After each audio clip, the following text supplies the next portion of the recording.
Last week I met someone and thought, wow, they're pretty. We talked for a bit and it turned out they were an artist, telling stories of places through their paintings. Funny thing is, I don't remember what they looked like anymore, but I remember the story.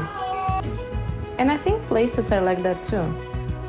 When you learn a bit of history, hear a random story in a coffee shop, it makes you connect, makes everything feel more meaningful.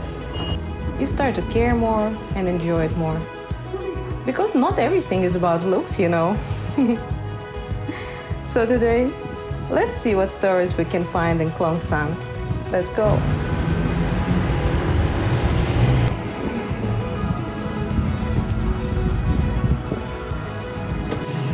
Should I move to Tomburi? It's so green and chill.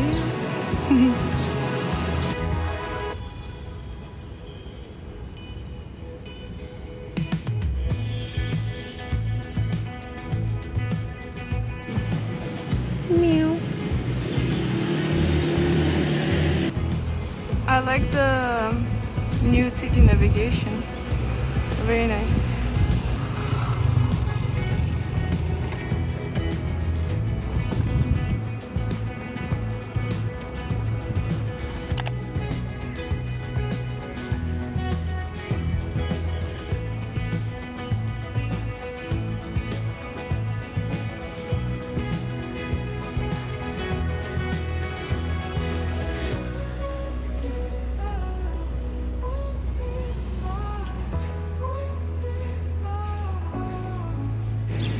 I think I found an entrance. Let's see. Enter next to papaya tree. Here you go. We are at the last remaining star-shaped fort in Bangkok. Well, partially remaining. It was built around 1852 along with 7 others to defend the newly dug Khlong San canal, as the city was becoming overcrowded and needed more space to grow. Very cool. Ironically, this is exactly why by the 1920s, most of the original city's forts and walls had been demolished. Part of this fort was saved, quite literally the last minute, by the Fine Arts Department, which designated it an ancient site. And I'm glad they did. I know this isn't exactly a major tourist destination, but since we're in the area, why not have a look? Plus, the story makes it quite special. Okay, let's go before they think I'm weird. It's the flagpole we saw before.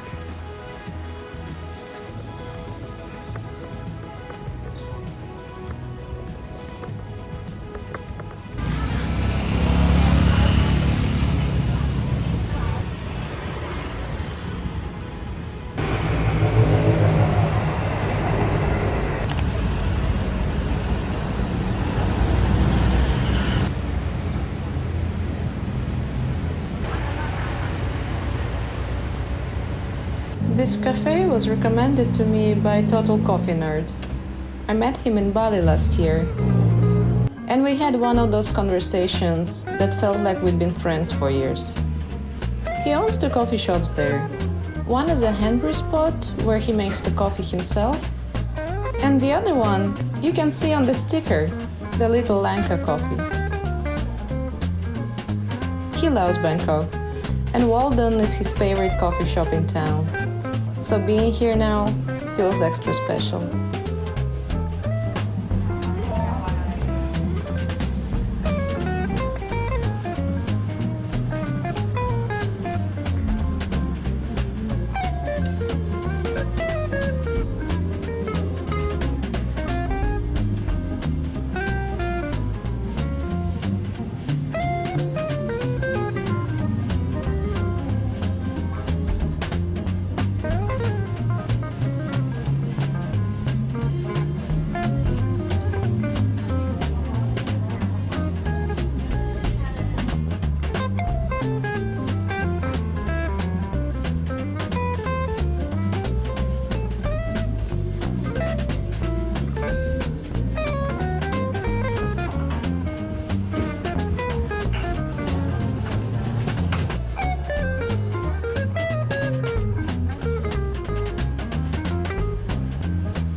It's first time I kind of want to gatekeep this place.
Look where we are.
Originally, this building belonged to one of Siam's most powerful noble families, who later donated it to local Muslim community, who didn't have a mosque nearby.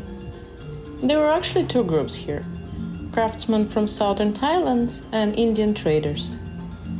One of the early community leaders came from the Nana family, which later became wealthy and prominent, and donated the land to build the Princess Mother Memorial Park we just visited.